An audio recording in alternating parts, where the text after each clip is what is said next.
आपल्यासोबत वरळीचे आमदार आदित्य ठाकरे आहेत. आपण त्यांच्याशी बातचीत करणार आहोत. ते सध्या वरळीच्या बीडीडी बिल्डिंगच्या पाहणीसाठी आले होते.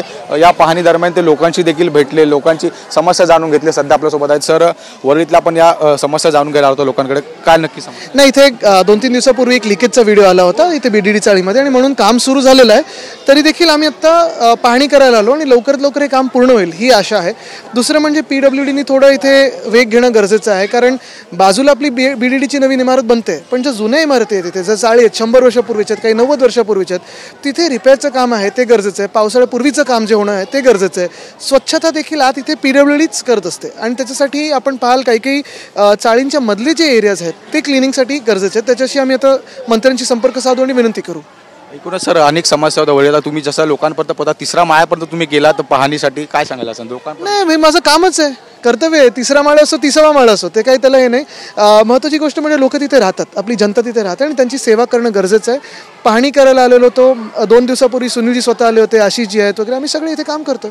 विजयजी आहेत, त्यांनी पण पाहणी केली. सर, एक वेगळा प्रश्न आहे. भाजपसोबतच्या भेटीगाठी वाढत आहेत सर, कुठेतरी इलेक्शनच्या बिलकुल नाही. वेगळ्या प्रश्नाला वेगळं उत्तर नाही, हेच उत्तर आहे जे सकाळी होतं. जे सकाळी आम्ही जे 2 महत्त्वाचे विषय घेऊन गेलो होतो, एक तर पोलीस हाऊसिंगचा मोठा विषय आहे. रिटायर्ड पोलीस परिवार आहेत, त्यांना देखील ज्या सोयीसुविधा मिळाल्या पाहिजे त्याच्यासाठी होतं. आणि दुसरं म्हणजे सर्वांसाठी पाणी ही जी एक योजना उद्धव साहेबांनी आणली होती ते मुख्यमंत्री असताना, मुंबईभरात तुमचं घर नियमित असो अनियमित असो, लीगल स्टेटस न पाहता पाणी मिळणं तुमचा अधिकार आहे. ह्याला मागच्या मिंदे सरकारमध्ये स्थगिती होती. ती स्थगिती उठवण्यासाठी आज आम्ही विनंती केली आणि जे आम्ही भेटलो ते जगजाहीर भेटलोय, हुडीबिडी घालून नाही भेटलोय. सर, अगदी शेवटचा प्रश्न आहे. बीडीडी चाळीचा देखील पुनर्विकास आता अवघा काही दिवसावर आला आहे. लवकरात लोकांना घरं मिळतील, काय? नक्कीच. टॉवर 1 पूर्ण झालेला आहे. टॉवर 2, टॉवर 3 हे लवकरच सुरू होतील. आपण पाहताय सगळे फेजेसचं काम आता हळूहळू सुरू होतं. लोकांनाही उत्सुकता आहे, पण एवढंच आहे की म्हाडानी लोकांबरोबर चर्चा करून पुढची पावलं उचलावीत.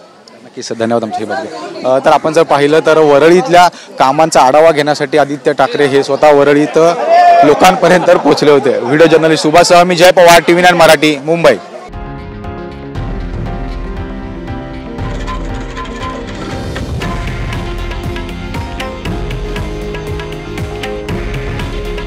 हे आहे देशातील नंबर 1 न्यूज नेटवर्क आणि आपण पाहत आहात TV9 मराठी.